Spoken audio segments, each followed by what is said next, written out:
नमस्कार। मनोभाव चैनल में आपका स्वागत है। श्री कृष्ण लीला में उद्धव चरित्र बहुत मार्मिक प्रसंग है।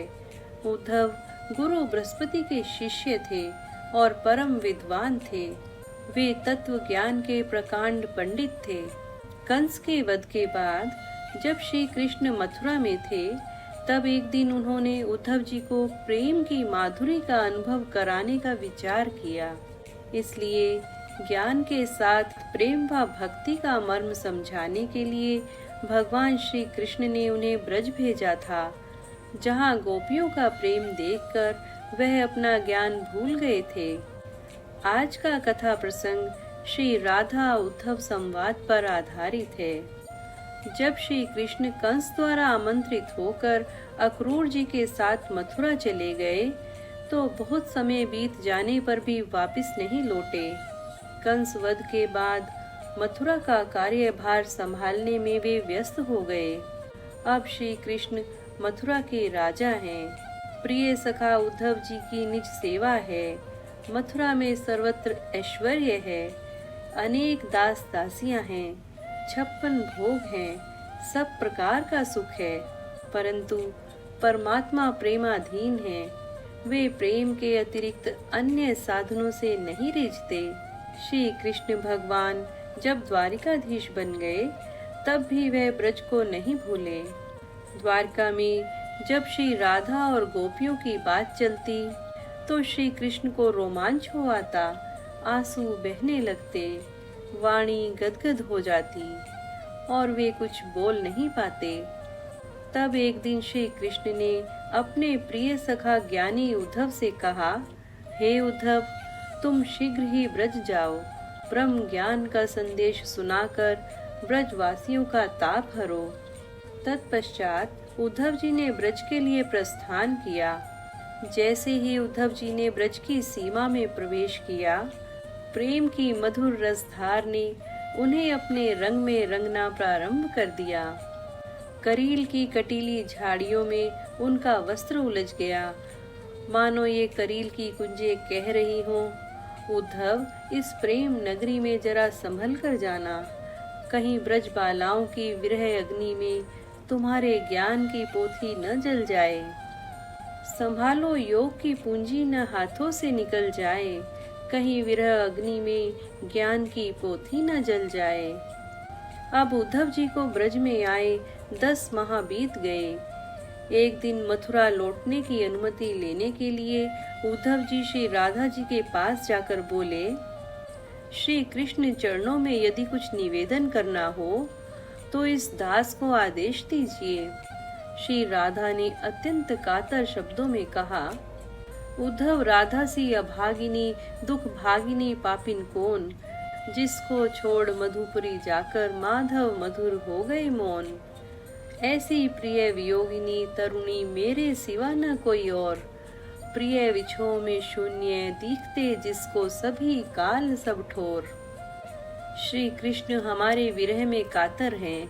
यह बात जिस प्रकार तुमने हमें कही है, उसी प्रकार हम भी श्री कृष्ण विरह में कातर हैं। यह बात उनसे कभी मत कहना, क्योंकि हमारा हृदय तो वज्र के समान है। इसी कारण यह बात सुनकर भी हमारा कलेजा फट नहीं गया। परंतु श्री कृष्ण का हृदय तो नवनीत के समान कोमल है। हमारी दुर्दशा की बात सुनकर उनके लिए प्राण रखना भी दुर्लभ हो सकता है। हमारी बात उन्हें धीरे धीरे 10-5 दिन का अंतराल देकर सुनाना।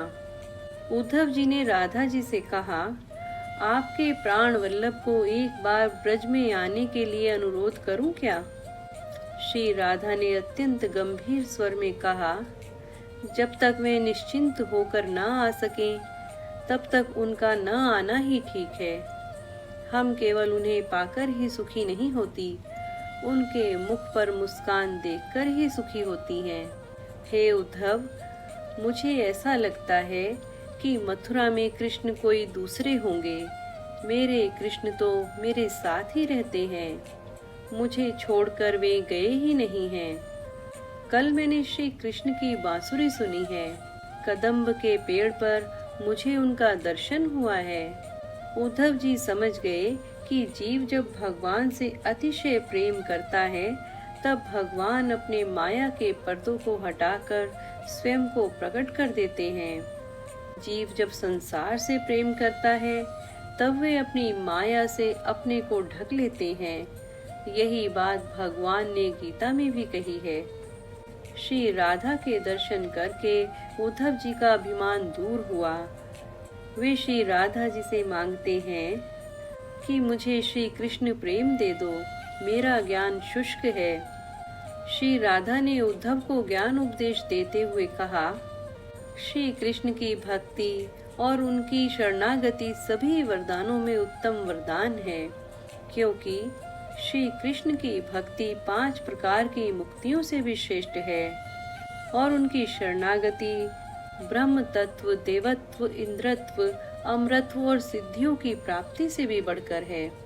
समस्त पृथ्वी का दान, प्रदक्षिणा, सभी तीर्थों में स्नान, सभी देवताओं का पूजन, वेद पाठ, जप, तप, दान, ब्राह्मण भोजन, माता पिता की भक्ति, गुरु सेवा, भयभीत की रक्षा करना आदि श्री कृष्ण की शरणागति की 16वीं कला की भी समता नहीं कर सकते। श्री राधा जी आगे कहती हैं, जो कर्म कृष्ण अर्पण कर दिया जाता है और जिससे श्री कृष्ण की प्रसन्नता बढ़ती है, वही सर्वोत्तम है। इसलिए तुम उन पर ब्रह्म परमात्मा, ईश्वर, अविनाशी, सर्वेश्वर, ज्योति स्वरूप, परमानंद स्वरूप नंद नंदन का भजन करो। श्री राधा ने आगे कहा, उद्धव, इस भूलोक में कौन किसका पति, कौन किसकी पत्नी या भाई बंधु हैं, अर्थात कोई किसी का नहीं है, क्योंकि विपत्ति के समय श्री कृष्ण के अतिरिक्त कोई किसी का बंधु या सहायक नहीं होता है। संत लोग रात दिन श्री कृष्ण का भजन करते हैं, क्योंकि श्री कृष्ण जन्म, मृत्यु, बुढ़ापा और रोग का विनाश करने वाले हैं। वही सर्व दुखहारी परमेश्वर हैं। भगवान श्री कृष्ण के चरण कमल की सेवाओं में, उनके गुणों के कीर्तन में, उनकी भक्ति, ध्यान और पूजा में मनुष्य का जो समय व्यतीत होता है, उसी में जीवन का सारा मंगल और आनंद है। श्री कृष्ण का विस्मरण होने से ही हृदय में शोक, संताप और जीवन में विघ्न आते हैं। परमात्मा श्री कृष्ण का भजन ही काल पर विजय पाने का उपाय है। सूर्य सब प्राणियों की आयु को रात दिन के ब्याज से क्षीण करते रहते हैं, अर्थात सूर्य उदय होने पर एक नया दिन होता है और मनुष्य की आयु का एक दिन कम हो जाता है। परंतु संतों और हरि भक्तों पर इसका कोई वश नहीं चलता। इस बात को समझाने के लिए श्री राधा हरि भक्तों का उदाहरण देती हैं। जैसे ब्रह्मा के चारों मानस पुत्र सनक, सनंदन, सनातन और सनत कुमार जो रात दिन श्री हरि के ध्यान में रहते हैं, इस कारण उनकी आयु सदा स्थिर रहती है। वे 5 वर्ष के शिशुओं की तरह सदा बाल रूप में ही रहते हैं और उसी रूप में वे 11 रुद्रों, 12 आदित्यों और ज्ञानियों के भी गुरु के गुरु हैं। वे दिगंबर हैं, परंतु श्री कृष्ण के ध्यान से वे पवित्र हो गए हैं। जो मनुष्य इनका स्मरण करते हैं, उनके हृदय में भी हरि भक्ति उत्पन्न हो जाती है और वे श्री हरि की दास्य भक्ति के अधिकारी बन जाते हैं। मृकंडु ऋषि के अल्पायु पुत्र मार्कंडे ने श्री हरि की सेवा से 7 कल्पों तक की आयु प्राप्त की। वोडु, पंचशिक, लोमश और आसुरी मुनि ने समस्त कर्मों का त्याग कर श्री हरि के चरण कमलों के ध्यान और सेवा से 100 कल्पों की आयु प्राप्त की। परशुराम, हनुमान, बलि, व्यास, अश्वत्थामा, विभीषण, कृपाचार्य और जामवंत, ये सभी श्री हरि के ध्यान से चिरंजीवी हैं। श्री हरि से द्वेष करने वाले दैत्य राज हिरण्यकश्यपु के पुत्र प्रहलाद हरि भक्ति से चिरंजीवी हो गए। भारतवर्ष में जन्म पाकर भी जो मनुष्य श्री हरि की दास्य भक्ति न करके विषयों में उलझे रहते हैं, वे महामूर्ख हैं। वे जानबूझकर अमृत का त्याग करके विषपान करते हैं। श्री राधा ने उद्धव जी को लक्ष्मीवान, विद्यावान तथा कीर्तिवान होने और समस्त सिद्धियों की प्राप्ति होने का वर दिया।